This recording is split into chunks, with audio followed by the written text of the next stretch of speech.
بسم اللہ الرحمن الرحیم۔ اللہ کے نام سے شروع جو نہایت مہربان ہمیشہ رحم فرمانے والا ہے۔ یا ایھا الذین آمنوا لا تتخذوا الیہود والنصارى اولیاء بعضهم اولیاء بعض ومن يتولهم منكم فإنه منهم ان اللہ لا يهدي القوم الظالمین۔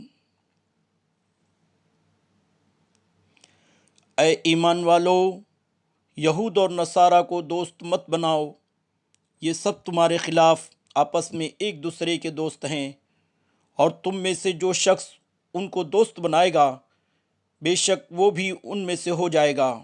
یقیناً اللہ ظالم قوم کو ہدایت نہیں فرماتا۔